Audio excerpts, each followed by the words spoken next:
TB মুক্ত ভারত গড়ার লক্ষ্যে দক্ষিণ দিনাজপুর জেলা প্রশাসনের পক্ষ থেকে নেওয়া হলো এক অভিনব উদ্যোগ। নিক্ষয় মিত্র প্রকল্পের আওতায় জেলার প্রায় ৩০০ জন যক্ষ্মা আক্রান্ত রোগীর পুষ্টিকর খাদ্যের দায়িত্ব গ্রহণ করলেন প্রশাসনিক আধিকারিক, জনপ্রতিনিধি এবং বিভিন্ন স্বেচ্ছাসেবী সংস্থার সদস্যরা। এর মধ্যে কেন্দ্রীয় শিক্ষা প্রতিমন্ত্রী সুকান্ত মজুমদার ১০ জন যক্ষ্মা রোগীর ১ বছরের পুষ্টিকর খাদ্যের দায়িত্ব গ্রহণ করেছেন। মঙ্গলবার দুপুরে বালুরঘাট জেলা প্রশাসনিক ভবন সংলগ্ন বালুছায়া অনুষ্ঠান ভবনে আয়োজিত এক অনুষ্ঠানে প্রতীকীভাবে ১০ জন যক্ষ্মা রোগীর হাতে পুষ্টিকর খাদ্য সামগ্রীর ব্যাগ তুলে দেওয়া হয়। অনুষ্ঠানে উপস্থিত ছিলেন দক্ষিণ দিনাজপুর জেলার শাসক বালা সুব্রমণিয়াম টি, জেলা মুখ্য স্বাস্থ্য আধিকারিক ডাক্তার সুদীপ দাস, কেন্দ্রীয় শিক্ষা প্রতিমন্ত্রী সুকান্ত মজুমদার এবং জেলার ৪ জন বিজেপি বিধায়ক। তবে সরকারি এই অনুষ্ঠানে জেলার ২ তৃণমূল বিধায়ককে দেখা যায়নি। জেলা প্রশাসন সূত্রে জানা গিয়েছে, শুধু যক্ষ্মা রোগীদের পুষ্টিকর খাদ্যের দায়িত্ব গ্রহণই নয়, জেলার ৪০৮টি গ্রামে টিবি রোগ শনাক্তকরণের লক্ষ্যে বিশেষ স্ক্রিনিং কর্মসূচি চালু করা হয়েছে।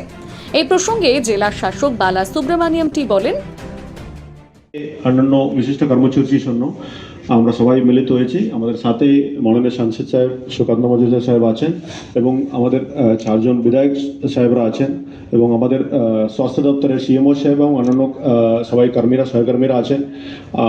আপনারা নার্সিং ট্রেনিং স্কুল এবং আশারা আছেন এবং আমার বিভিন্ন দপ্তর থেকেও পার্টিকুলারলি আমাদের হেলথ দপ্তরের সবাই আছেন। আজকে এই প্রোগ্রামটা আমরা এর আগে অনারেবল সিএম স্যার একটা সেন্ট্রালি একটা কনফারেন্স করেছেন। টিবি মুক্ত ভারত অভিযানটা আমরা আরও এগিয়ে নিতে যাচ্ছি। এটা আমরা ভালোই পারফরমেন্স করছি। আমি সাংসদ সাহেব সামনে আছেন, ওনার সামনে আমি বলতেও চাইছি দক্ষিণ দিনাজপুরের পারফরমেন্স আমরা সবাই স্বাস্থ্য দপ্তরে খুব ভালোই এগিয়ে রাখছেন। টেস্টিং হোক, ফার্দার ট্রিটমেন্ট হোক, আমরা খুব ভালোই করছি। এটা সাথে সাথে আরও এগিয়ে রাখার অনেক স্কোপ আছে, বিভিন্ন ইনফ্রাস্ট্রাকচার বাড়ানোর স্কোপ আছে। ওই জন্য আজকে আমরা এই কর্মসূচিতে মাধ্যমে আমরা নিক্ষয় মিত্রা, যেটা আমরা একটা স্কিম নিক্ষয় মিত্রা যারা সাপোর্ট করবেন, nutritional support to the TB patients, ওইটার মূল উদ্দেশ্য আজকে ওনাদেরকে বিলি করার ৩০০ জনকে বিলি করার আছে। এবং সাথে সাথে আমাদের বিভিন্ন ইনফ্রাস্ট্রাকচার যেমন হ্যান্ডেলড এক্স রে মেশিনস, অন্যান্য পরিকাঠামো, যেটা টেস্টিং পরিকাঠামো যেটা লাগবে আমাদের, ওইগুলি আমরা আজকে উদ্বোধন করতে চলেছি। অনারেবল আমাদের মন্ত্রী সাহেবের হাত দিয়ে এটা আমরা উদ্বোধন করব। একই সাথে দীর্ঘদিন আগে সাংসদ তহবিল থেকে জেলার স্বাস্থ্য দপ্তরকে একটি অ্যাম্বুলেন্স প্রদান করেছিলেন সুকান্ত মজুমদার। মঙ্গলবার সেই অ্যাম্বুলেন্সটি আনুষ্ঠানিকভাবে জেলা হাসপাতাল কর্তৃপক্ষের হাতে তুলে দেওয়া হয়। এছাড়া সম্প্রতি পশ্চিমবঙ্গে চালু হওয়া আয়ুষ্মান ভারত প্রকল্পের ক্ষেত্রে দক্ষিণ দিনাজপুর জেলাকে মডেল জেলা হিসেবে চিহ্নিত করা হয়েছে বলে জানা গিয়েছে। একই সঙ্গে বালুরঘাট জেলা হাসপাতালে খুব শীঘ্র হৃদরোগের উন্নত চিকিৎসার জন্য ক্যাথ ল্যাব চালু হতে চলেছে। এর ফলে জেলার রোগীদের উন্নত কার্ডিয়াক চিকিৎসার জন্য আর বাইরে যেতে হবে না। পাশাপাশি জেলা হাসপাতালে দ্রুত নিউরোসার্জন নিয়োগের বিষয়ে আশ্বাস দিয়েছেন কেন্দ্রীয় শিক্ষা প্রতিমন্ত্রী।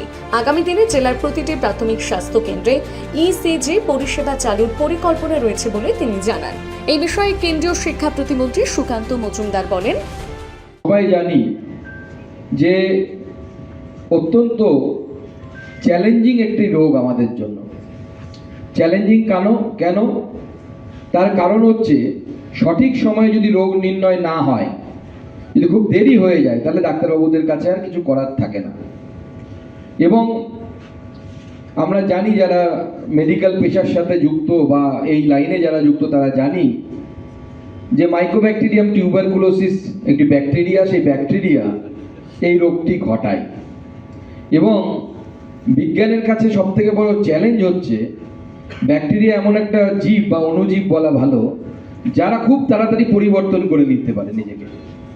সময়ের সাথে সাথে তারা নিজেদের মধ্যে এমন পরিবর্তন আনে, আজকে যে অ্যান্টিবায়োটিকটা ফলপ্রসূ, দেখা যাচ্ছে 5 বছর পর সেই অ্যান্টিবায়োটিকটা ফলপ্রসূ নয়। সেই জন্য এখানে এমডিটি ট্রিটমেন্ট দেওয়া হয়। সম্ভবত 3-4টে অ্যান্টিবায়োটিকের কম্বিনেশন থাকে এবং সেই 3-4টে অ্যান্টিবায়োটিকের কম্বিনেশন যা হয়, সাধারণ মানুষ যাদের মধ্যে সেই সচেতনতা থাকে না, এক তো নিজেরা বুঝতে পারে না কিনা টিবি হয়েছে। টিবি হলে পরে যখন স্বাস্থ্যকেন্দ্রে গিয়ে ওষুধটা নিতে হয়, নিয়ম হচ্ছে স্বাস্থ্যকেন্দ্রে গিয়ে ওখানে সামনে ওষুধটা খেতে হবে। কিছুদিন খাওয়ার পর শারীরিক একটু উন্নতি হলে তার মনে হয় যে আর আমাকে ওষুধ খেতে হবে না। সে তখন ওই জায়গা থেকে ডিট্যাচ হয়ে যায়। আর এই যে যখনই এই ফুল ডোজটা পড়বে না, তখনই ওই যে ব্যাকটেরিয়া তার শরীরে এই যে ইনফেকশন ঘটিয়েছে তার মিউটেশন হওয়ার চান্স বেড়ে গেল সঙ্গে সঙ্গে, এবং সে এমন হয়ে ফিরে আসবে আবার, তখন বিজ্ঞানের কাছে আর কোনো অ্যান্টিবায়োটিক নেই যেটা দিয়ে সারানো যেত। বালুরঘাট থেকে রিপন ভৌমিকের প্রতিবেদন, নিউজ টুডে।